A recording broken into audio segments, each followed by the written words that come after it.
following the player's handbook's instructions. All I have for now is the very basic elements of a character. The race, which is gnome.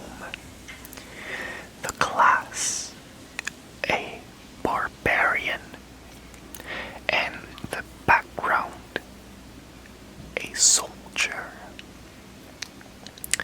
All of those things you should discuss with your dungeon master if you are a new player to know what would fit you best. I personally just rolled all of those randomly just to have an example. I also rolled some stats, 6 stats right here. No, that's a 9, and that's a 10, which I will place once I get to our class, placing different stats where I think they would belong best. So, with that, let us start. First, we have to look at our race. So, if you opened your player's handbook and flipped to the gnome section, you would find first that gnomes increase their intelligence by 2. Increase their intelligence by 2. Then you would see elements like their average age and their size, which is not quite important for us today.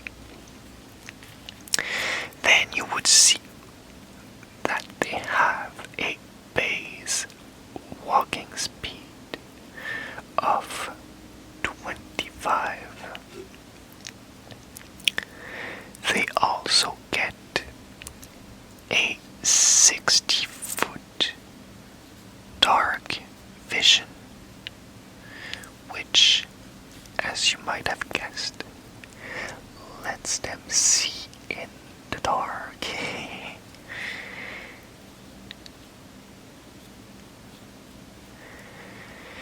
Then they get a little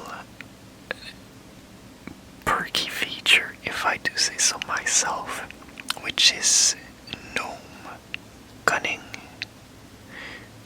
which lets them resist spells targeting their intelligence, wisdom, and charisma easier. They would also get some languages they know, but as those are very dependent on a setting, I won't be taking too much time on those today. Then you have to make your first choice, which is to decide whether you want a forest gnome or a rock gnome. The forest gnome gets a boost to dexterity, while the rock gnome gets a boost to constitution. I'll go back over those soon, but quickly, constitution determines your hit points, and as a barbarian, I would probably like to be quite tanky. choose to be a rock gnome and get +1 in Constitution.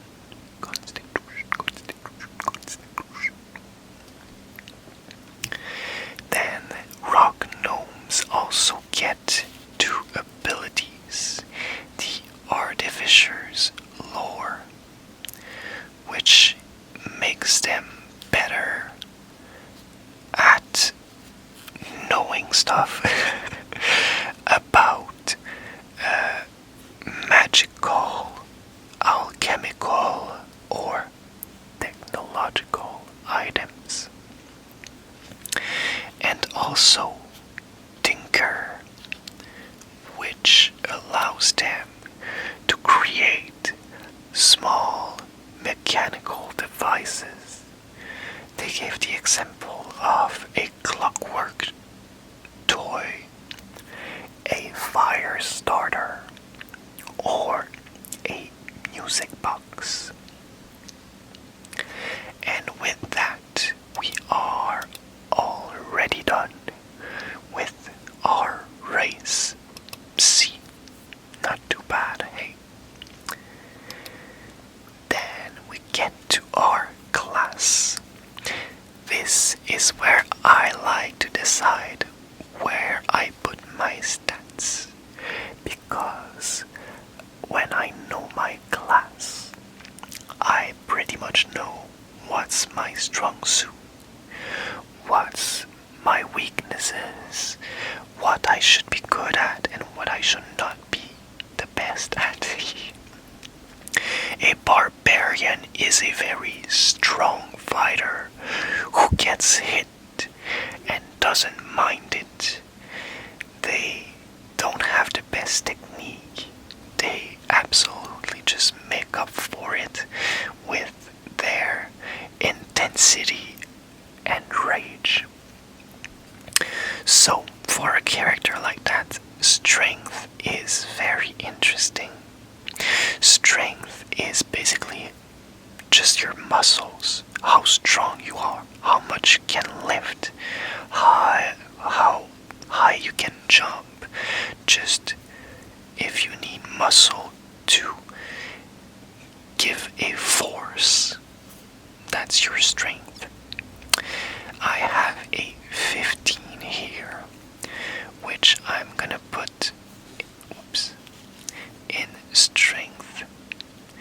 A 15 gives us a +2 modifier. Modifiers are what you would add to a roll using this specific stat. Let's say I wanted to lift a heavy boulder. I would have to roll my dice, my d20. That's a 14. Then I would add my strength modifier +2 for a total of 16. That's how the game works, very basically. So we have our strength score. I'm also gonna want some good constitution to be able to withstand enemies' attacks. I'm gonna use my 13 +1 to get a 14 in constitution. That's gonna give me a +2. Constitution determines your hit points, but also how long you can run, how well you can repel a sickness. It's basically your health. Then I see I have a +2 in intelligence, and that's very interesting. It's not every day that we get very intelligent barbarians, but that's the beauty of letting fate decide. So, as I have a +2 here, I'm gonna want to really utilize that. So I'm gonna use my 12 here, plus 2 for a total of 14, which is gonna give me a plus 2 modifier. So these are pretty much my strengths. I'm strong, I have good health, and I'm pretty intelligent. Intelligence is about how much knowledge you have and also your logic skills. Then wisdom is a bit different because it's more about emotional intelligence. It's about being able to perceive the world around you. It's, can you know if someone is lying? Can you know if someone is hiding? Can you know if someone is going through a hard breakup? Or simply, can you notice that something is wrong in the forest around you? That's all wisdom. I would like to make that one of my weaknesses, so I'm gonna put an 8 here. I find it kind of funny that I have an intelligent barbarian but who's really bad at reading the room. That feels kind of funny to me. So that's gonna be 8 minus 1 right there. Then we have a 9, which is gonna be another pretty weak point, and I'm gonna put that in dexterity. Dexterity is your fine motor skills. It's about precision rather than brute force. So what you use to aim, what you use to steal something, is what you would use to hide or to make any kind of precise movement. Being weak in dexterity means you're pretty clumsy, and I like the idea of being pretty clumsy as a barbarian. And lastly, we don't have a choice but to put our 10. Oops, I messed up here. There we go. 9, that's minus 1. 8, that's minus 1. And here, 10 is right down the middle and isn't associated to a modifier. So here we have our stat, and you can see how we already started to weave a story around our character just by thinking about their strengths and weaknesses. And that's the part I love about choosing stats. At level 1 we have a proficiency bonus of plus 2. The proficiency bonus is something you add to your rolls when you are good at a specific thing. Let's take the example of our boulders back. If I were to lift, let's say a heavy boulder in a specific way that is reminiscent of an athletics training, and I happen to be quite good at athletics as I have trained all my life. Well, when I roll my d20, I would get my roll, which is 2 in this case. I would not only add my plus 2 for strength, but I would also add my proficiency bonus. So that would give me a total of 6 in this case, which is not so good, to be quite frank, but it happens. With that, let's jump into what our barbarian gives us. At level 1, we get 12 hit points plus our constitution modifier. That would be a total of 14 hit points. We also get some proficiencies with light and medium armor, as well as shields, simple weapons, and martial weapons. That's basically what we can use efficiently. If we use a weapon we're proficient with, when we attack and we want to hit the enemy, we're gonna roll a d20, add our strength modifier, and add our proficiency modifier. Any other weapon we're not proficient with, we wouldn't add the proficiency bonus. Then we get 2 proficiencies with our strength and constitution saving throws. So whenever we have to defend ourselves from an effect affecting one of these stats, the saving throw is what we're gonna use. So for strength, that would be 2 plus 2, so that's a plus 4. Dexterity, this is a -1. Constitution, plus 4, and so on and so forth. There we have our saving throws. Next, we can choose 2 skills from animal handling, athletics, intimidation, nature, perception, and survival.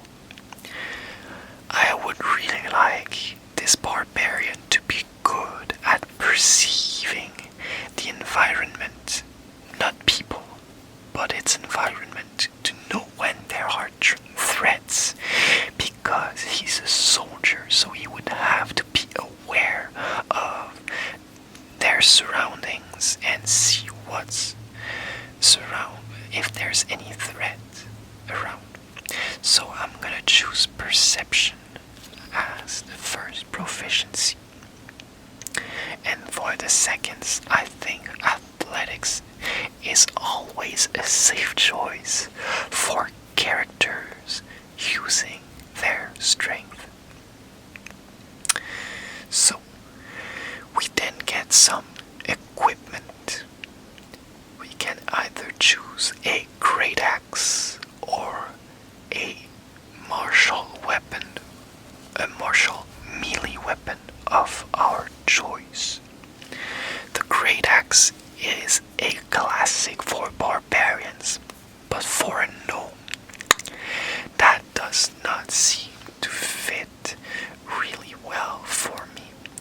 So I think we're gonna go for something a little bit different. So what I have in mind is, although it's not quite a classic for barbarians, I think a long sword would be a little bit more appropriate. And with a gnome, that's already really badass because they're so small, so being able to wield a long sword just seems awesome to me. So we're gonna give them a long sword.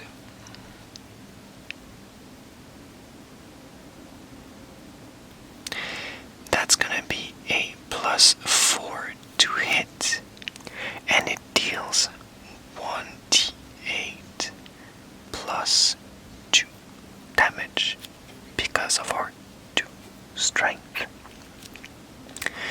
The fact that it's held in one hand is also going to allow us to have a shield, possibly, which I quite like. It's fitting the soldier aesthetic much more in my head.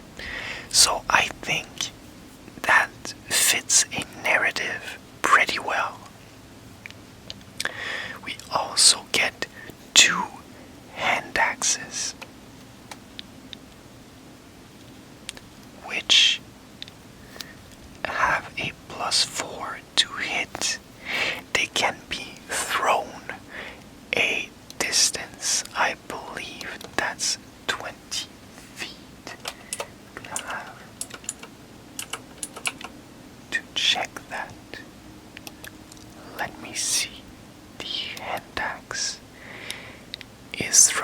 yes, 20 feet, and deals 1d6 plus 2 damage.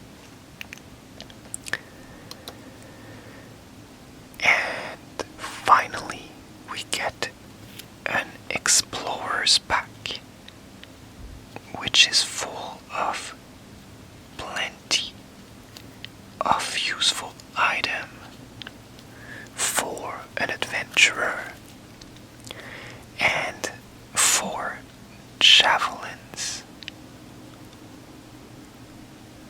For javelins.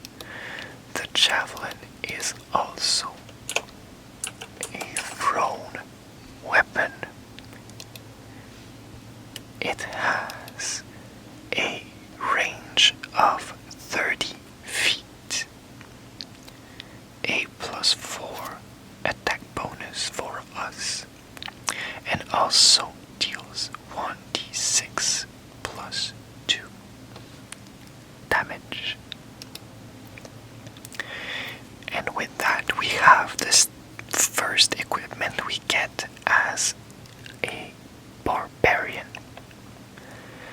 At level 1, we get the rage ability. When we rage, we have damage dealt to us by slashing, piercing, and bludgeoning damage. We also get better at making strength saving throws, and we can also add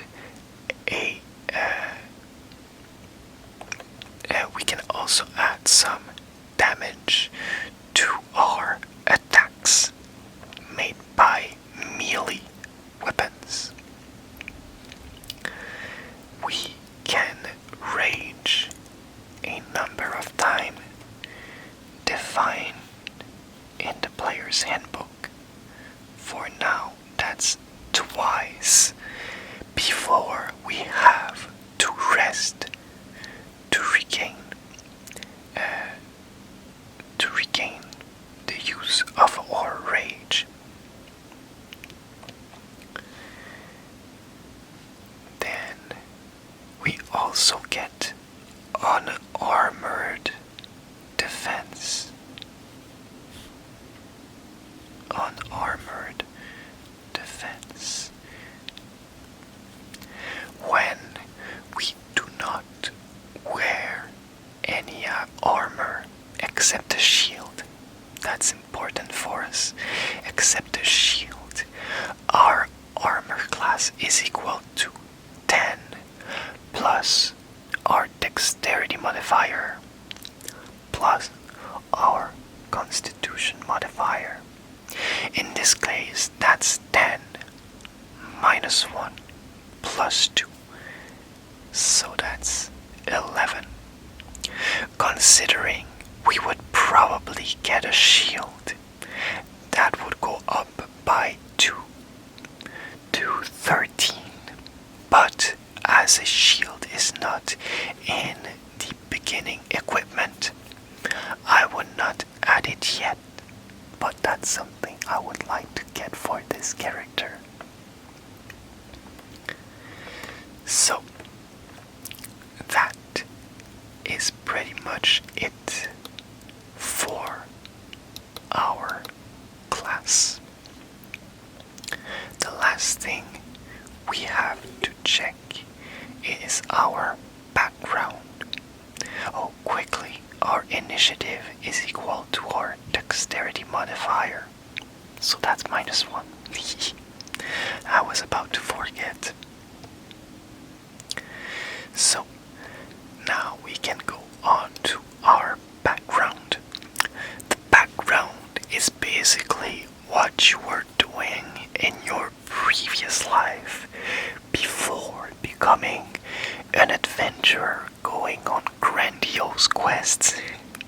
In this case, our character would have been a soldier in their previous life. A soldier gets proficiencies in athletics and intimidation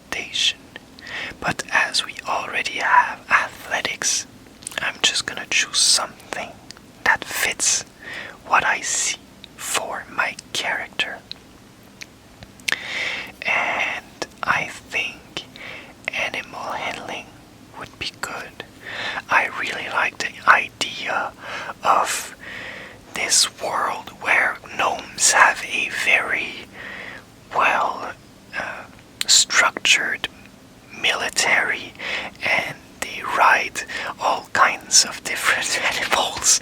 Like they could ride a dog, or a very big squirrel, or I don't know. This is just my imagination, but I really like that idea. And being a soldier, I think being close to mounts or different kind of war animals is something that could fit this character very well. Then we get one type of gaming set. So, as a proficiency, so we could be good with cards or some kind of chess game or dice. Not very important for us today. We also can drive land vehicles, which is once again pretty in line with the fact that we are good with animals and we're a soldier, so maybe we can drive chariots and whatnot. And lastly, we get some equipment with the soldier background. We get different little trinkets like an insignia of rank, a trophy taken from a fallen enemy, and a set of dice or a deck of cards. But most importantly, we get a pouch containing 10 gold pieces.